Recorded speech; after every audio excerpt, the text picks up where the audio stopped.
Imagine sailing around the world, living that free-spirited, good life. That's what this young entrepreneur did. And then he completely disappeared. His family was very worried. There's only a few emails to explain what's going on. We had learned that his business was sued for stealing clients and money. We thought this is somebody who is willing to step over and cross lines.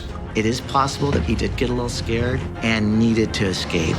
This guy thought he was smarter than everyone. He thought he was 10 steps ahead of everyone, and he did not care. But when the truth comes out, it actually is more sinister and diabolical than anyone could believe. I need you to be honest. This is it, right here. What happened in that office?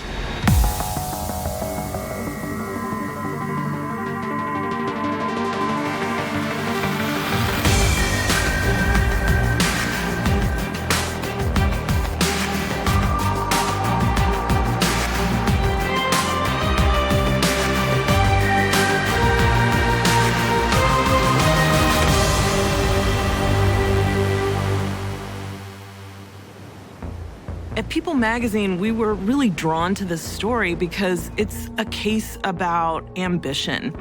Sometimes ambition can make you blind to your actions and their consequences.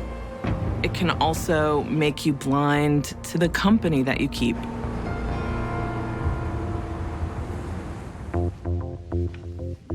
My name is Ray Wirt. I'm a retired Orange County Sheriff's Sergeant. Orange County is a very nice area in the Southern California region. It's known for nice real estate, it's a beach community, and kind of a lower-key lifestyle. But there's a lot of business opportunities to make huge amounts of money. In the late 2000s, the sun, sand, and silicon makes Orange County, California an attractive area for young, ambitious people to relocate. And one in particular is an enterprising young man named Chris Smith. I'm Joe DeLue, private investigator. Chris Smith was a kind, gentle soul, business professional, entrepreneur in his early 30s, living in Laguna Beach, just surfing and embracing life. While Chris is a recent transplant to Southern California, he's very familiar with the California lifestyle. Chris was raised in Santa Cruz, which is a beach community in Northern California. And as a child, was passionate about anything with water when he was young. Chris and his family did a lot of skiing at Cali Lake. In fact, as he grew up, Chris actually was on the verge of becoming a professional wakeboarder. Unfortunately for Chris, it was an injury that prevented him from continuing on with that sport. But he was dynamic. He was incredibly intelligent and creative. Chris feels most at home in the surf and the sand, and Orange County enables him to combine his love of the surf as well as a lucrative career in the tech industry. I'm Joseph Gray, Chris's former employer at Lead Generation Technologies. While Chris seemed like the laid-back Southern California surfer boy, Chris was intense about trying to achieve success, and he was very accomplished and experienced in the lead generation business. Lead generation is a phrase used in tech. Basically, it's using television, the internet, and technologies to create sales leads that are then sold to companies. Even though he's a young guy, Chris facilitated introductions to a lot of companies that were, very interested in buying leads. By 2009, Chris had outgrown his role at LG Technologies, and so he and a business partner named Ed Shin create a similar company called 800 Exchange. And it proves to be a really winning combination. I'm Michael Montgomery. I'm a former coworker of Chris Smith. From my understanding, 800 Exchange did $5 to $8 million of revenue for their first year in business, so quite well. And Chris bought himself a nice white Range Rover. Not only does Chris buy himself a new car, but he also leases himself a beautiful penthouse apartment. Chris's apartment was right off Pacific Coast Highway, right across the street from the beach, had an ocean view. in an upscale area. While Chris indulges in his success, he's also very generous with it. Chris always spoiled his family. He always looked out for his brother, Paul. Chris and his brother Paul are extremely close, and they both love surfing and sailing and spent a lot of time on the water together. He would take his brother on surfing trips, pay for the trips. They considered each other best friends. At one point, Chris could see the direction of his company was going, so he wanted to invite Paul into that so he could also experience being successful financially.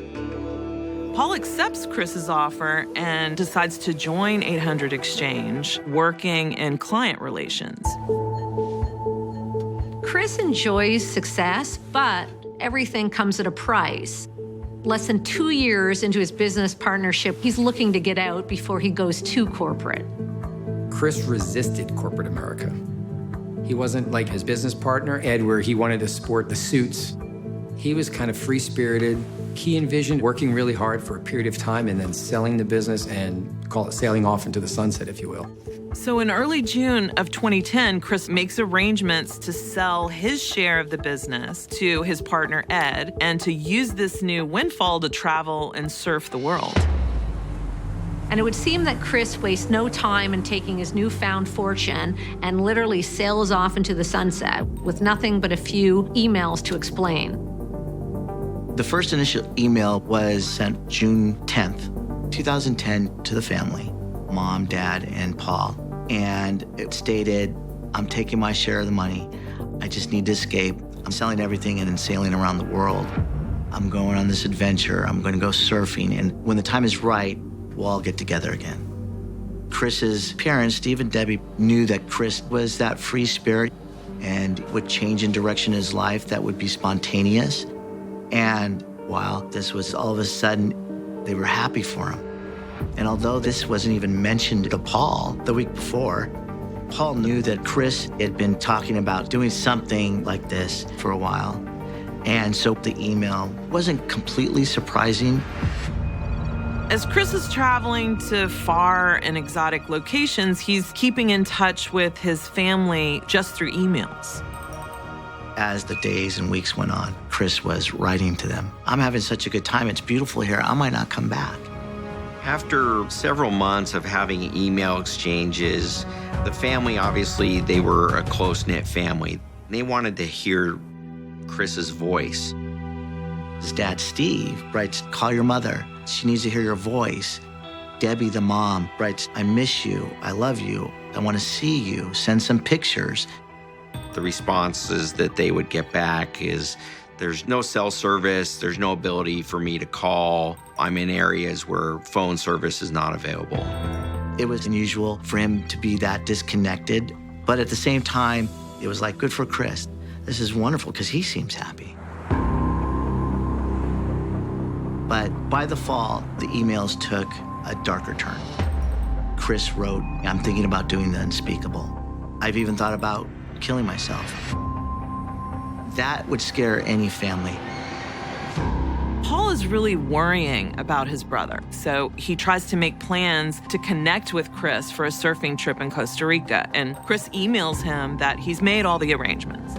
Paul just confirmed so he could start making his plans, but those reservations were not made. So that did surprise Paul when you have somebody that's very detail-oriented, all of a sudden couldn't even make a reservation. Chris's family starts to doubt whether the emails are actually coming from Chris at all. The family thought that they should test to make sure it was Chris sending the email, and they asked about a family vacation spot and a lake and a boat, something only Chris would know the answer to. And the answer that they got back was the correct answer. Somewhat relieved, Chris's family reluctantly spends Christmas without him. But then the situation changes. They'd been communicating with him from June to December, so 6 months, and then the communication stopped. Soon after the holidays, Chris's father, Steve, finally gets some information about Chris, but it's not something he wants to hear. By early January of 2011, there were some phone calls from Chris's landlord stating that they're seeking payment because they haven't received anything, and Chris is default now on his lease. So this was surprising to the parents because Chris was very responsible. For months, the Smith family has endured Chris's radio silence because they think that that's what he wants. And in his absence, Chris's brother, Paul, is laid off at 800 Exchange, and the company closes its doors for good with no explanation.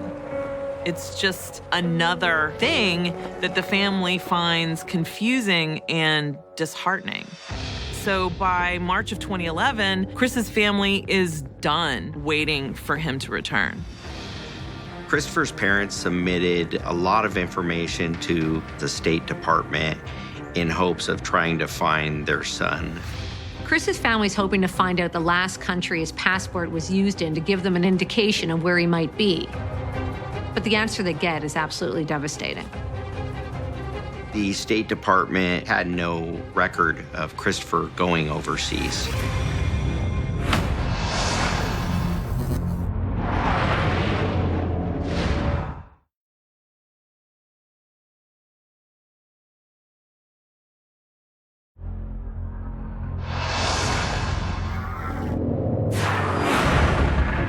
Chris Smith has made a lot of money in the Southern California tech industry. It's 2011, and his family thinks he's been on a trip around the world for the last 9 months. But they discover he may never have even left the country. The State Department actually verified through Chris's passport that he had never traveled outside the United States. Something was not right. At that point, the State Department said, I think now would be a good time to file a missing persons report. In April 2011, Chris's father, Steve, files a missing persons report with the Laguna Beach Police Department, where Chris lived before he supposedly set sail on his big adventure. The first step for the Laguna Beach Police is to interview those closest to Chris, trying to establish when he was actually last seen. According to Chris's brother Paul and other employees at 800 Exchange, Chris's business partner Ed Shin was the last person to see Chris. That was at their meeting to sell Chris's part of the business on Friday, June 4th, 2010. This was the only lead that Laguna Beach Police Department had, so they conducted an initial interview with Ed Shin. I'm hoping you can give me the details as to how this all started. My first impressions of Ed Shin and Chris Smith, being business partners, was a little yin and yang, if you will. Ed Shin was a family man. He had a wife and kids. He'd go to church, and he was more of a polished business operator, where Chris Smith was adventurous and was kind of fly by the seat of your pants. But obviously, they were pretty successful as a team. It worked great. I mean, we made a lot of money. During the interview, which was a year later from the time Chris was last seen, Laguna Beach Police asked an assortment of questions about Chris's disappearance. He was always talking about making a bunch of money, taking off of it. Ed tells the investigators he and Chris's business, 800 Exchange, had been involved in lawsuits regarding embezzlement with a competitor and their former employer, LG Technologies. And while those lawsuits had been resolved, the stress of that ordeal had taken a toll on Chris. With the pressure of the lawsuits, pressure of the business, Ed described Chris as having a breakdown. He couldn't handle the stress and needed to escape. And Ed wanted to help. I'll buy you out of your partnership, and we'll talk whatever, $1 million, and you go do whatever you want to do. Go travel the world. Ed Shin was very cooperative and said, to his knowledge, Chris wanted to go overseas, kind of decompress after the separation of the business. We shook hands, hugs, and I said, what are you going to do? He's like, I'm going to take off. Maybe Chris really did want to get away from what had obviously become a stressful situation. Everyone knew that he wanted to retire early, and the lawsuits may have been what pushed him to do so at the age of 32. Grateful for Ed's help, the Laguna PD continue on their search for Chris. Weeks later, the whole case changes when 2 private investigators get involved. Around May of 2011, the property manager for the 800 Exchange office came here inquiring if we're able to do a skip trace or an investigation on locating Ed Shin because he skipped out on their lease agreement and is owed about $40,000. And I asked the property manager, is the office still vacant? And he said, yes. So I said, do you mind if we go in there and look? And he said, sure. So my partner and I were led into the office. There was fresh paint, the carpet was cleaned, and it was in relatively good shape. Everything looked fine, and then we noticed on the door jamb what appeared to be blood and a blood splatter. In fact, the investigators discover blood spatter in multiple locations throughout the office. So first thing my partner did was call Laguna Police Department and advised them that we think we found blood. And so they come down, they swabbed it, sealed it, transferred it down to Newport Beach Crime Lab to be tested for human DNA. While Laguna PD waits for the blood test results, the private investigator does some digging. Chris Smith was mentioned to us by the property manager who hired us to find Ed Shin. But more importantly, we discovered that Laguna Beach was investigating his disappearance as a missing person case. So I found that very interesting, and I decided to contact the family. I reached out to Chris's father, Steve, and he told me the entire family was concerned that something happened to Chris. Not having seen his son in almost a year, Steve shares his concerns with Joe. The ordeal, he says, starts and ends with Chris's emails. You could hear the desperation and pain in Steve's voice. And I wanted to help this family, so I just explained to him that I'd like to further investigate this. And I told him I won't charge you anything. The Smiths give Joe DeLue all the correspondence that they have, and he notices something odd. What I picked up on was this email about Steve questioning Chris, hey, if this is you, son, tell me what boat pulled you skiing and what lake you grew up on. And then a couple emails later, Chris responds, haha, if this is a test question, then I'll tell you about Kelly Lake. But he never answered the boat question. So then I see a few weeks later, Chris writes to his brother, Paul, hey, I think someone was doing something fishy with my email. So to make sure it's you, what boat pulled us skiing when we were kids? And Paul answered him. And I looked at that as he didn't know the answer. So he had to get that in case he was called upon it. Looking for more information, investigator DeLue decides to dive into Chris's life. It's clear that over the last few years, Chris's focus has definitely been on his career. So investigator DeLue begins with Chris's work history. In 2008, Chris was working for another lead generation type of company, and he was at a conference, and he was introduced to Ed Shin. At that time, Ed Shin was the president of a division at my company called Lead Generation Technologies, or LG Tech. And Ed was a budding entrepreneur. Chris and Ed hit it off. And at one point, Ed came to me and said, I'd like to hire Chris. I think he'd be a great asset for Lead Generation Technologies. And then Chris joined our company. Together, they were able to build a lot of relationships with buyers. So things seemed like they were going pretty well. Two things that Ed and Chris have in common is that they are ambitious entrepreneurs and they both want to make a lot of money. And those are things that make starting their own company almost inevitable. Sometime around 2009, Ed Shin and Chris Smith decided to leave the company they were working for and became partners in the 800 Exchange. 800 Exchange was a lead generation type of business similar to LG Technologies.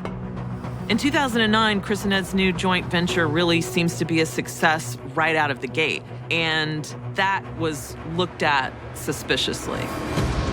800 Exchange wasn't created with their own money and their own skills. They basically ripped some of those assets right out of my organization. And so we sued Ed and Chris for stealing leads, stealing money, and creating this new business. I mean, all of that was inappropriate. Not only facing a civil lawsuit, the district attorney's office is also looking at criminal charges against Ed for embezzling. And eventually, Ed realizes that these are charges he cannot fight.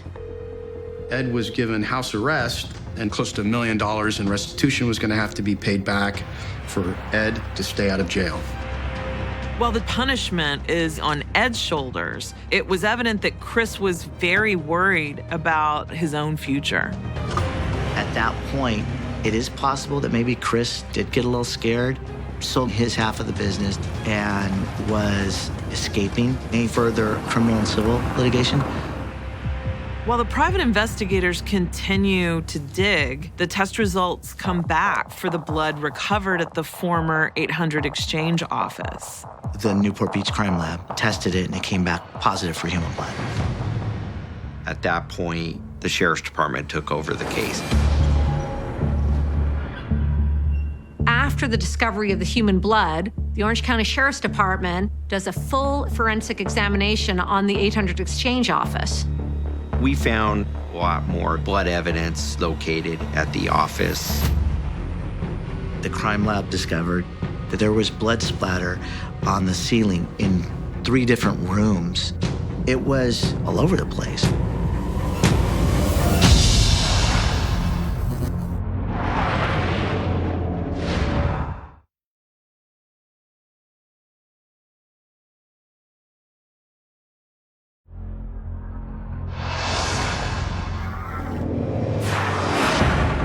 In the summer of 2011, Chris Smith has been missing for close to a year.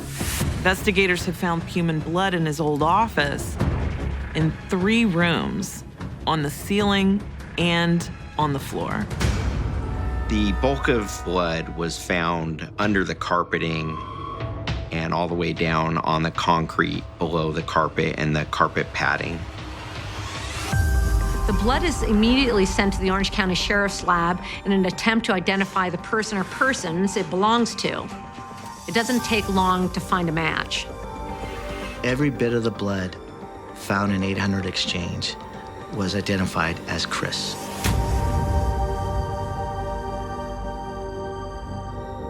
With so much of Chris Smith's blood found in such a concentrated space, investigators are led to a very gruesome conclusion.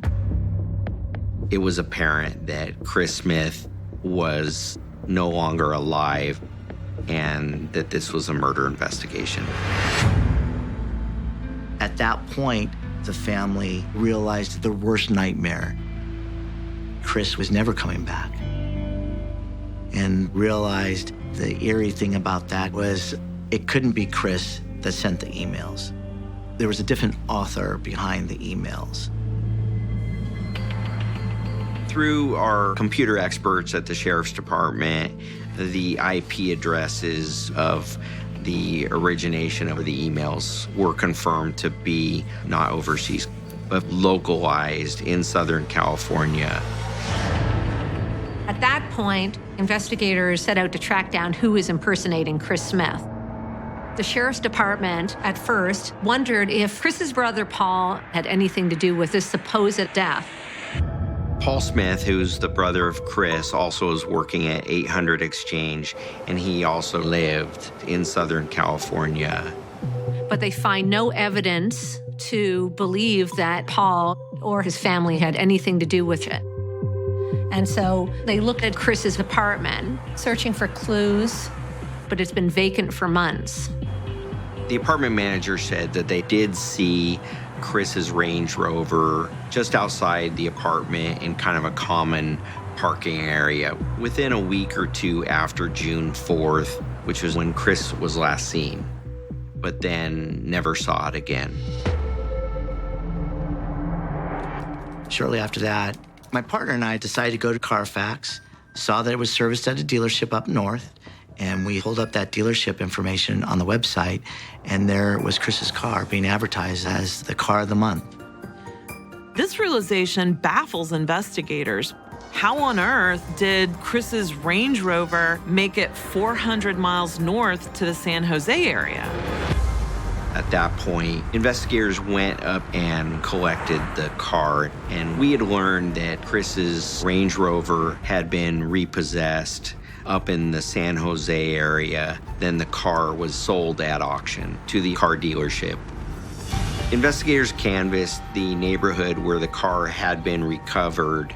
No one knew Chris Smith, but a person in one of the houses indicated that they had driven the car up to San Jose and said the car had actually been given to him to use by an acquaintance of his named Kenny Kraft. Within a few days of it being parked in San Jose, Chris's car got towed. Now investigators know how it got there. But the big question is, who is Kenny Kraft? Chris's brother Paul seems to have an answer. Paul described Kenny Kraft as basically Ed Shin's assistant. The sheriff's detectives bring Kenny in for an interview, and he tells an interesting tale. Kenny told us that Chris's business partner, Ed Shin, directed Kenny to park the Range Rover at John Wayne Airport in a long-term parking lot. But instead of doing that, Kenny gave the car to an acquaintance to drive back to San Jose.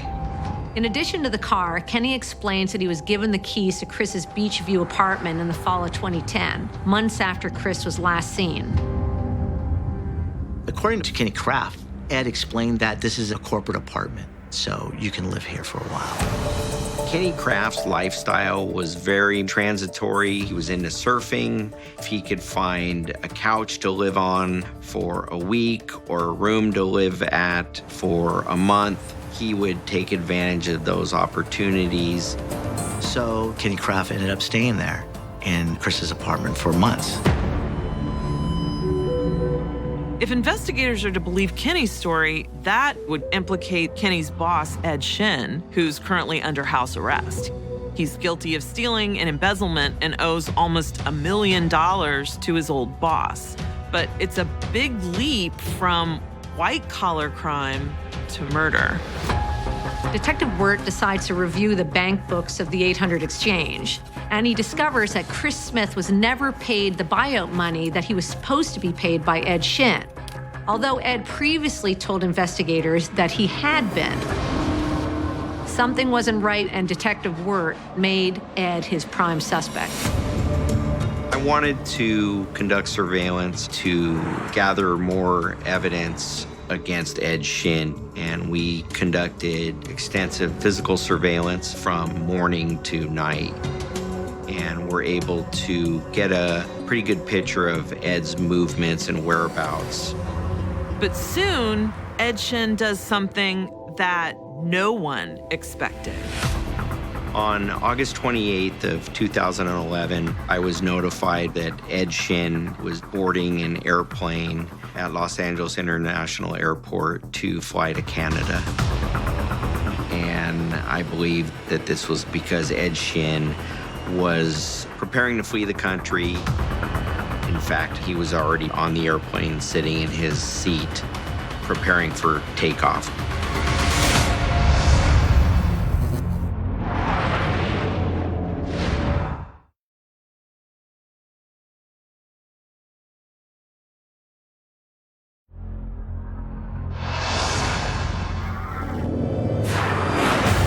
By the summer of 2011, 32-year-old Chris Smith has been missing for more than a year, and he's presumed dead.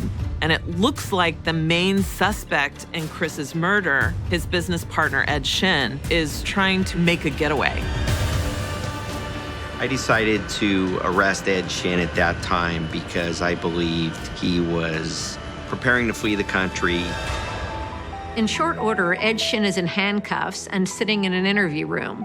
The police have arrested him for violating probation on his embezzlement case, a technicality they can use to make him answer some tough questions. All right. I'm investigator Word, and basically it's a condition of your probation Okay. that you not leave the state. Okay. Are you aware of that? I mean, I am now, obviously, but I misinterpreted everything. Ed Shin was somewhat nervous, but when I got him to think I was just talking to him about his probation status, he seemed to lighten up, and he tried to explain that he was going to Canada with his new boss on a business trip, and that he wasn't going to run off. Since you've been on probation, any other police contact? I did speak to the Laguna Beach Police Department. Okay. A former business partner of mine was his parents. I guess they haven't heard from him in a long time, so they contacted me to see if I had any information. Okay, so we're talking a missing persons case, basically? Yeah. Eventually, the interview transitioned into Chris Smith. Ed Shin told us that he had no idea where Chris Smith was, and they had separated their business partnership and had not heard from him. The last time I saw him was June of 2010. And what were the circumstances of that? I gave him his money. Okay. And then, we shook hands, said bye, good luck, hugged. At that time, my questions evolved into discussing blood evidence that was located at the office. All right. Ed, I need you to be honest with me. Okay. Okay? There's blood in Chris's office. Okay? Mm-hmm. We know that. And we know it's Chris's blood. Okay. Okay? I need you to tell me the truth about what happened. Okay? Because you get one shot at it. Okay? One time. So how is his blood on the walls, on his door frame, ceiling, carpet? How is that? I don't know. I mean, that's not going to cut it, Ed. Detective Wirt has caught Ed in numerous lies, and so he continues to press him to tell him the truth, hoping that he'll get a confession out of him. This is it, right here. Bottom of the 9th inning, Game 7 World Series, okay? What happened in that office? And what happened to Chris? I want an attorney. Okay. The interview was terminated, and I advised Ed Shin that I was placing him under arrest and booking him for murder, and I walked out of the room. The detective goes to get a cup of coffee, but he gets interrupted. He just asked to speak to you again. Ed Shin indicated he definitely wanted to reinitiate the interview with me. Okay, so what happened?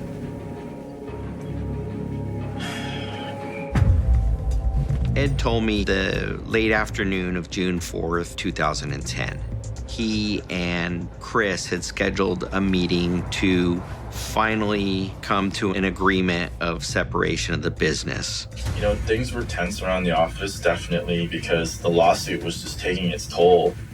He started yelling at me about everything and then blaming me because he like, if it weren't for you, I would have never been in this lawsuit.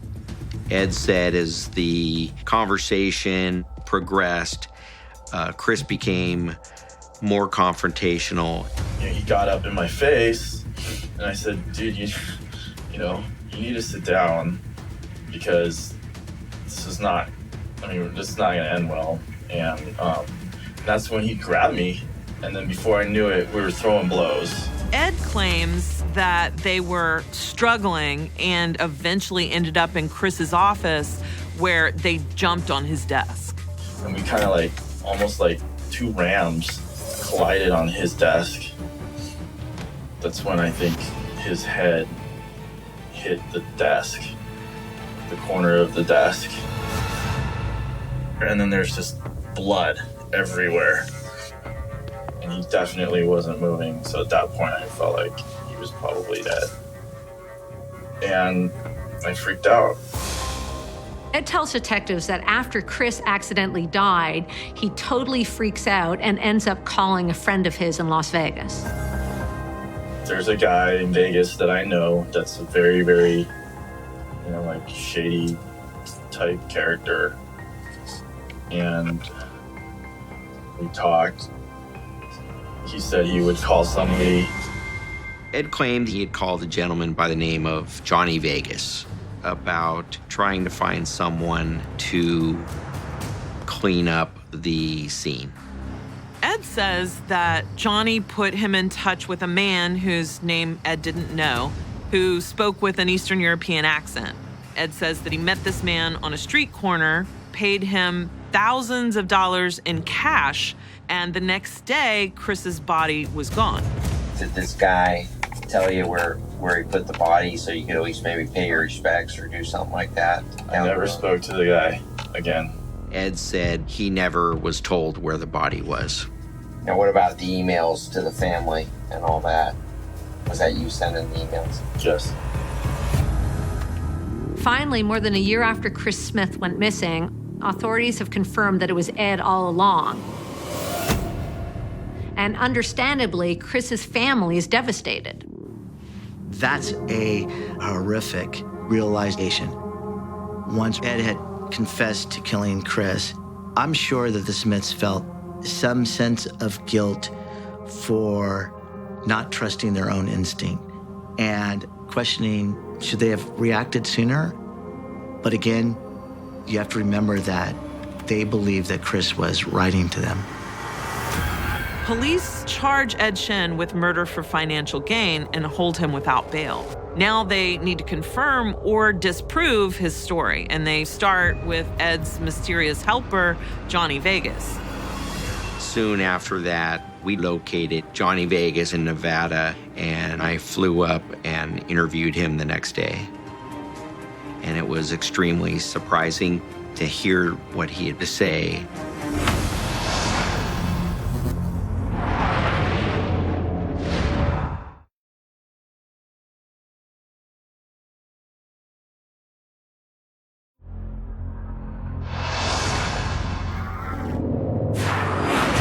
Ed Shin has confessed he witnessed Chris Smith's supposed accidental death. He claims that a guy named Johnny Vegas helped him get rid of Chris's body. And now police are going to discover how much of Ed's confession is actually true. When I asked Johnny Vegas if he'd ever had a discussion with Ed Shin about getting rid of a body or about someone who had been killed, he was shocked at that question and said no such conversation had ever occurred. Johnny Vegas tells detectives that he's a concierge and he works in Las Vegas, helping people have a good time. And Ed Shin, he says, is one of his best clients. Ed Shin was a high roller in Vegas. He liked to be comped extremely luxurious rooms at various hotels, have girls around him. Ed's confession that he hired someone through Johnny Vegas to dispose of Chris Smith's body looks unlikely at best. Then investigators discover something else that doesn't make any sense with his story. And that's when they look at Ed's cell phone records for the week after Chris's death. On the phone records, there was a call made in the middle of the night to the auto club, and it was to their roadside assistance. And from this call, investigators locate which cell phone tower it pinged off of, telling them the area that Ed was calling from. It was coming from a cell tower in a very remote area of eastern San Diego County called Boulevard, California. This is over 100 miles away from the 800 exchange office. Based on the circumstances of this case, the only reason to be in that area would be to dispose of a body in the middle of nowhere. With this new information, in February 2012, the Sheriff's Department heads to the area. We had a very large search crew that included aerial searches, but that search was literally a needle in the haystack. And unfortunately, we were never able to find his body.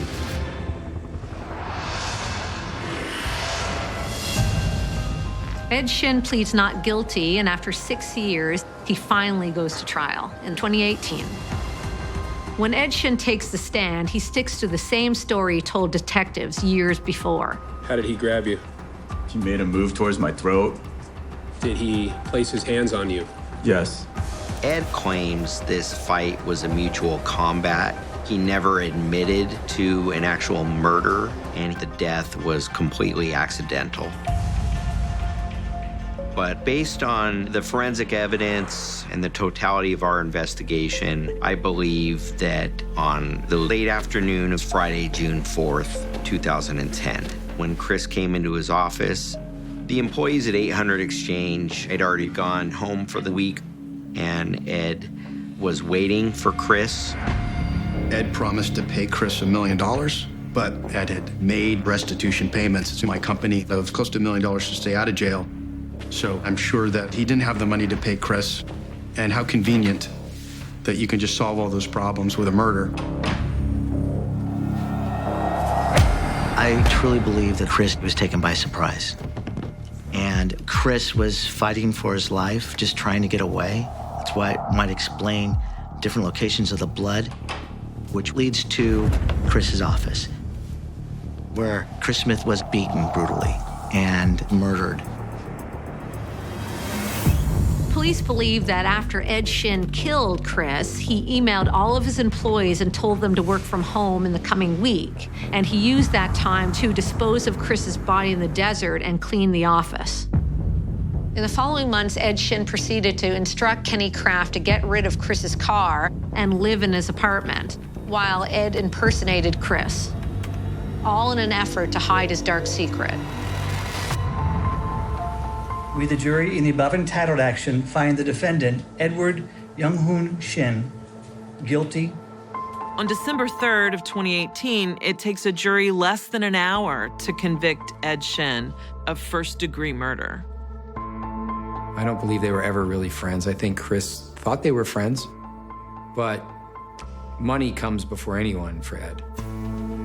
Looking back, I can see that Ed was a sociopath focused on achieving certain things regardless of the consequences.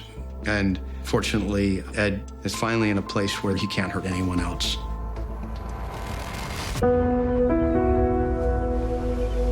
While there's a part of closure for the Smiths in that there was a guilty verdict and that they're at peace now, knowing the truth, they still don't have Chris, and there's still going to always be questions that are unanswered. I believe Ed Shin absolutely knows where Chris's body is, because I believe that Ed put his body where it currently is today. But until Chris's body has been found, this case remains open, and the Sheriff's Department wants to hear from anyone who knows where Chris's body is.